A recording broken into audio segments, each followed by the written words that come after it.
Hello दोस्तों, स्वागत है आपका हमारे YouTube channel dolphin study point पर।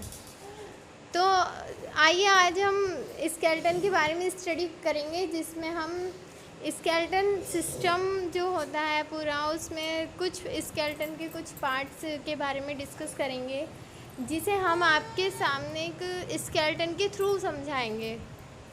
तो देखिए, इसमें आपको एक स्केलेटन दिख रहा है जिसमें अलग अलग हड्डियाँ कैसे अटैच हुई हुई हैं आपस में, और कौन सी बोन कहाँ की है।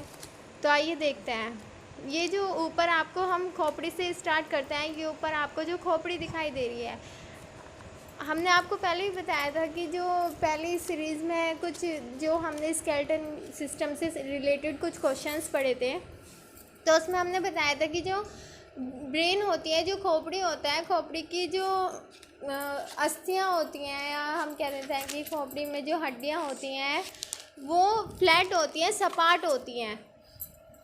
तो देखो, आपको दिख रहा है जैसे कि यहाँ पे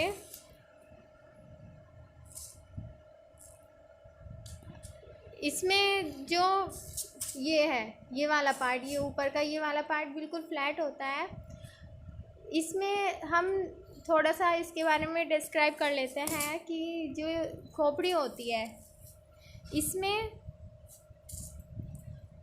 खोपड़ी का लगभग मनुष्य के मस्तिष्क का भार लगभग 1.4 kg होता है। और इसमें इसके हम जो है इसे 3 पार्ट्स में डिवाइड कर सकते हैं: फोर ब्रेन, मिड ब्रेन और हिंड ब्रेन। फोर ब्रेन जो होता है वो आगे का पार्ट होता है खोपड़ी का, मिड ब्रेन बीच का, और हिंड ब्रेन पीछे का पार्ट होता है। मिड ब्रेन में दोनों तरफ का साइड के दोनों पार्ट्स आ जाएंगे। तो ये कुछ इसके पार्ट्स होते हैं अलग अलग। फिर इसमें जो है आगे हम चलते हैं, तो जो खोपड़ी है वो किससे अटैच रहती है? पूरी की पूरी स्पाइनल कॉर्ड, या हम जिसे कह देते हैं वर्टिब्रल कॉलम भी कहते हैं हम इसे, या हिंदी में हम इसे कह देते हैं कि मेरुरज्जु, जो तंत्रिका तंत्र होता है उसके थ्रू अटैच रहती है। मेरुरज्जु के थ्रू जो खोपड़ी है और वर्टिब्रल कॉलम है, उन दोनों के बीच में, उन दोनों को जोड़ने का काम कौन करता है? मेरुरज्जु करता है। फिर तो अब हम चलते हैं इसमें, जो ये हमें आगे की तरफ दिख रही हैं, ये आगे, ये सब क्या है? ये रिब्स हैं।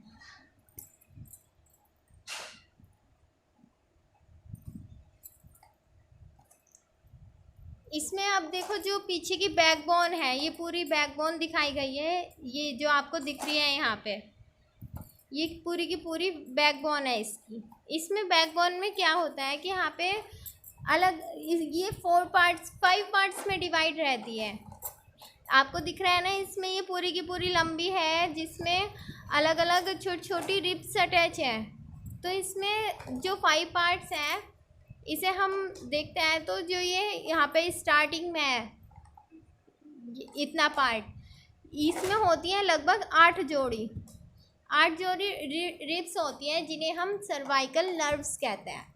फिर इसके बाद यहाँ से लेके यहाँ तक जो ये थोरेसिस पार्ट है, थोरेसिस मतलब जो थोरेक्स वाला पार्ट है, वक्ष भाग है, उसमें 12 जोड़ी रिब्स पाई जाती हैं, ये 12 जोड़ी। इसके बाद आता है, जब हम और थोड़े नीचे की तरफ चलते हैं, तो वहाँ पे आता है लुम्बर नर्व्स, जो 5 जोड़ी होती हैं।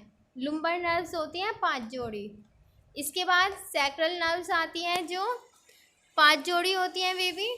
और सबसे लास्ट में, सबसे नीचे की ओर, जहाँ पे हम कह देते हैं कि टैल वाला पार्ट होता है, सबसे नीचे का पार्ट जो होता है वो होता है कॉक्सिजियल नर्व्स कहते हैं उसे हम, कॉक्सिजियल तंत्रिकाएं, जो केवल 1 जोड़ी पाई जाती है। तो ये कुछ इसके वर्टिब्रल कॉलम के कुछ पार्ट्स होते हैं जो अलग अलग डिवाइड रहता है, जिन्हें जुड़कर एक पूरी की पूरी वर्टिब्रल कॉलम तैयार हो जाती है। तो आप देख रहे हैं कि ये किस तरह से अटैच है। जो हाथों की बोन्स होती हैं वो किस तरह से अटैच होती हैं। यहाँ कंधे वाली जो हाथ है वो कंधे पे इस तरह से अटैच रहता है, जैसे कि बॉल एंड सॉकेट जॉइंट होता है। जैसे जो क्रिकेटर्स होते हैं वो बॉल को अपने हाथ में जो ग्लव्स पहने रखता है उसमें इस तरह से ऐसे पूरे उसमें फिट हो जाती है बॉल एकदम से, जब वो कैच करते हैं एक हाथ से पकड़ता है बॉल को। तो उसी तरीके से हम कह देते हैं कि जो हाथ है, हाथ की जो बोन्स हैं वो कंधे में उसी तरह से अटैच रहती है, इसलिए हम इसे कहते हैं बॉल एंड सॉकेट जॉइंट। तो इस तरह से हमारे ये जो आगे पसलियाँ हैं, ये 12 जोड़ी पसलियाँ पाई जाती हैं। तो ये कुछ स्केलेटन इस तरह से हमारे इसमें अटैच रहता है, पूरा जो बोन्स होती हैं वो स्केलेटन में पूरे में अटैच रहती है। जो मनुष्य में 206 हड्डियाँ होती हैं और जो बच्चे होते हैं, नवजात शिशु होता है, उनमें लगभग 300 हड्डियाँ होती हैं। तो ओके फ्रेंड्स, थैंक यू, आपने वीडियो को पूरा देखा।